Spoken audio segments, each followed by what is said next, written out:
میری طرف سے تعبیر ٹی وی دیکھنے اور سننے والے سبھی معزز دوستوں کی خدمت میں السلام علیکم۔ تمام ویورز کو نئے دن اور نئی ویڈیو کے ساتھ ہمارے چینل میں خوش آمدید۔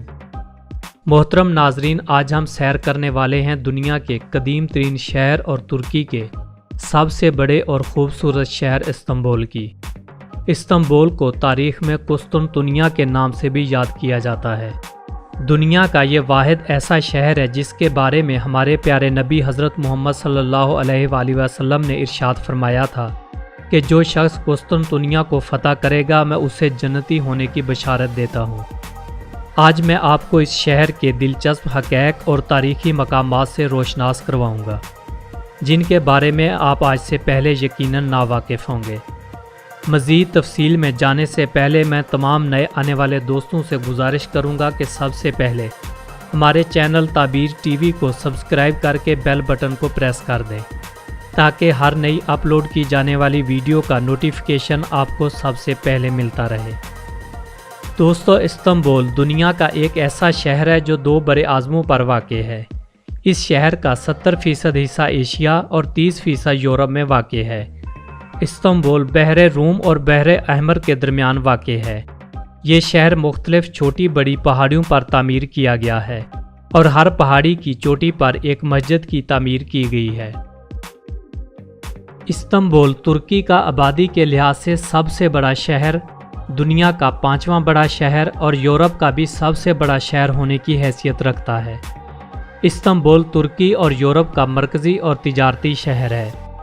660 قبل مسیح میں اس شہر کی تعمیر کی گئی اور یہ شہر بزنطینی، رومن، لاطینی اور عثمانی سلطنت کا دارالخلافہ بھی رہا ہے۔ 1453 میں اس شہر کو فتح کر کے اسلام کا مرکز بنا دیا۔ 1923 تک یہ شہر عثمانی سلطنت کا دارالحکومت رہا اور اس کا نام قسطنطنیہ تھا، اور 1923 میں اس کا نام تبدیل کر کے استنبول رکھا گیا اور دارالحکومت کا درجہ انقرہ شہر کو دے دیا گیا۔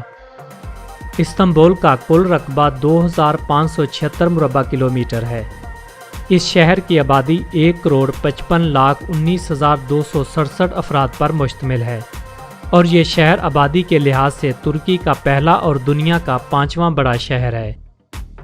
یورپ میں موجود استنبول کا ایریا کوڈ 212 اور ایشیا میں موجود استنبول کا ایریا کوڈ 216 ہے۔ یہ شہر جدید تعمیرات اور قدیم مقامات کی بدولت سیاحوں کی جنت سمجھا جاتا ہے۔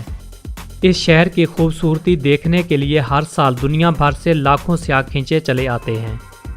استنبول کی اس خوبصورتی کے سب سے زیادہ دلدادہ لوگوں کی تعداد یورپین باشندوں کی ہے۔ یہ شہر یورپ سے جڑا ہونے کی وجہ سے اس میں یورپی رنگ زیادہ نظر آتا ہے۔ آپ کو شہر میں کوئی بھی برقع پوش عورت نظر نہیں آئے گی، بلکہ جینز اور پینٹ شرٹ پہنے رنگ برنگی تتلیاں منچلوں کے دل کے تاروں کو شارٹ کرنے کے لیے ہر طرف جھلملاتی نظر آئیں گی۔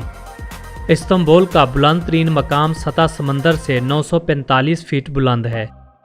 استنبول 2 مرتبہ دنیا کے بدترین زلزلوں کا سامنا بھی کر چکا ہے۔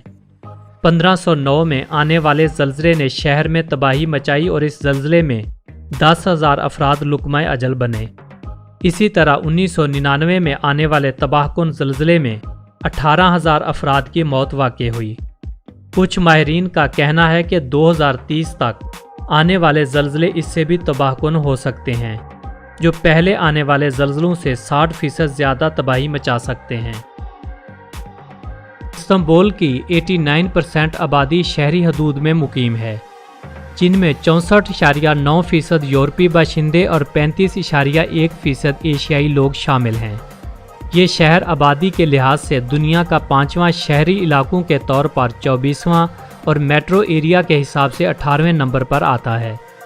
ترکی میں استنبول آبادی میں سالانہ شرح کے حساب سے پہلے نمبر پر ہے، جبکہ دوسرے اور تیسرے نمبر پر الجیر اور انقرہ ہیں۔ نسلی اعتبار سے اس شہر میں کرد، آرمینی، یونانی، اسپینی اور کئی دیگر ممالک سے ہجرت کر کے آئے ہوئے لوگ رہائش رکھے ہوئے ہیں۔ استنبول میں سب سے زیادہ تعداد سنی مسلمانوں کی ہے، جبکہ دیگر مذاہب میں عیسائی اور یہودی بھی شامل ہیں۔ استنبول تجارتی اور کاروباری مرکز ہونے کی وجہ سے ملکی ترقی میں اہم کردار ادا کرتا ہے۔ اس کی اہم پیداوار میں زیتون کا تیل، تمباکو، گاڑیاں اور الیکٹرانکس کی مختلف اشیاء شامل ہیں۔ استنبول کی سیاحت بھی ملکی ترقی میں اہم جز سمجھی جاتی ہے۔ ہر سال لاکھوں سیاحوں کی آمد ملکی ترقی میں مثبت کردار ادا کرتی ہے۔ اس شہر میں کم و بیش 17 تاریخی محل، 64 مساجد اور 49 گرجا گھر شامل ہیں۔ یہ شہر ہر سال ملکی آمدنی میں $30 ملین کا اضافہ کرتا ہے۔ استنبول ترکی کے سب سے قدیم اسپورٹس کلبوں کا گھر سمجھا جاتا ہے۔ شہر میں والی بال، موٹر سائیکل ریس، کشتی رانی اور جہاز رانی جیسے کھیل بہت زیادہ مقبول ہیں۔ استنبول میں 2 انٹرنیشنل ایئرپورٹ موجود ہیں، جہاں سے اندرون ملک اور بیرون ملک پروازیں چلائی جاتی ہیں۔ اتا ترک ایئرپورٹ شہر کے مرکز سے 24 کلومیٹر دور مغرب میں واقع ہے، جبکہ سبیہ انٹرنیشنل ایئرپورٹ شہر کے مرکز سے 45 کلومیٹر کی دوری پر واقع ہے۔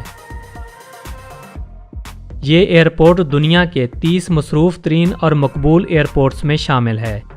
1453 میں قائم کی جانے والی استنبول یونیورسٹی شہر کا قدیم ترین تعلیمی ادارہ ہے۔ 1773 میں قائم ہونے والے استنبول ٹیکنیکل یونیورسٹی دنیا کی تیسری قدیم ترین یونیورسٹی ہے۔ استنبول میں ترکش، جرمن، انگریزی اور فرانسیسی زبانیں بہت زیادہ بولی جاتی ہیں۔ استنبول میں قائم رابرٹ کالج 1863 میں ایک امریکی کرسٹوفر رابرٹ نے تعمیر کروایا تھا، جو آج بھی اپنی تعلیمی خدمات فراہم کرنے میں صف اول کے تعلیمی اداروں میں شمار ہوتا ہے۔ استنبول میں لٹریسی ریٹ 96.17% ہے۔ موسمی اعتبار سے استنبول میں دھند کا راج کافی زیادہ ہوتا ہے۔ 2 سمندروں کے درمیان ہونے کی وجہ سے آب و ہوا میں نمی کا تناسب زیادہ ہوتا ہے۔ گرمیوں میں گرج چمک کے ساتھ عموماً بارش متوقع ہوتی ہے۔ اس شہر میں سالانہ اوسط بارش 810 ملی میٹر ریکارڈ کی گئی ہے۔ شہر میں اوسطاً درجہ حرارت زیادہ سے زیادہ 40.5 سیلسیس تک ہوتا ہے۔ اگر استنبول کے تاریخی اور سیاحتی مقامات کی بات کی جائے تو نیلی مسجد کا نام سب سے پہلے آتا ہے۔ اس مسجد کا نام سلطان احمد ہے اور اسے نیلی مسجد بھی کہا جاتا ہے۔ یہ دنیا کی واحد مسجد ہے جس کے 6 مینار ہیں۔ اس کی تعمیر 1909 میں مکمل کی گئی تھی۔ یہ مسجد ترکی فن تعمیر کا ایک نادر نمونہ ہے۔ اس کی اندرونی دیواروں پر نیلی ٹائلیں لگائی گئی ہیں، اس وجہ سے اسے نیلی مسجد بھی کہا جاتا ہے۔ توپ کاپی محل سابقہ عثمانیہ سلطنت کے حکمرانوں کی جائے رہائش ہے۔ یہ ایک بہت بڑے وسیع و عریض باغ کے درمیان میں بنی ہوئی ہے۔ اس عمارت کے 23 حصے ہیں، جس میں خزانے کی عمارت، تخت کا کمرہ، بغدادی نمائش کا کمرہ اور لائبریری کے علاوہ کئی اہم امور شامل ہیں۔ اس عمارت کے گنبد کا اندرونی حصہ بیل بوٹوں کی کشیدہ کاری سے سجایا گیا ہے۔ ڈولما باغیچے محل، یہ محل باسفورس کے کنارے پر واقع ہے۔ اس محل کو 1850 عیسوی میں تعمیر کیا گیا تھا۔ تخت کے کمرے میں عمدہ قسم کا قالین اور فرنیچر سجا ہوا ہے۔ اس محل میں ترکی کا آخری بادشاہ رہتا تھا۔ غازی اتا ترک کی موت بھی اسی محل میں واقع ہوئی تھی۔ آج کل یہ عمارت سرکاری مہمانوں کی رہائش کے طور پر استعمال ہوتی ہے۔ موجودہ ترک صدر رجب طیب اردگان اپنے استنبول کے دورے کے دوران اسی محل میں قیام کرتے ہیں۔ مسجد سلیمانیہ استنبول کی سب سے بڑی مسجد ہے۔ اس مسجد کا نام ترکی کے سلطان سلیمان اعظم کے نام پر رکھا گیا۔ اس مسجد کی تعمیر 1957 میں مکمل ہوئی۔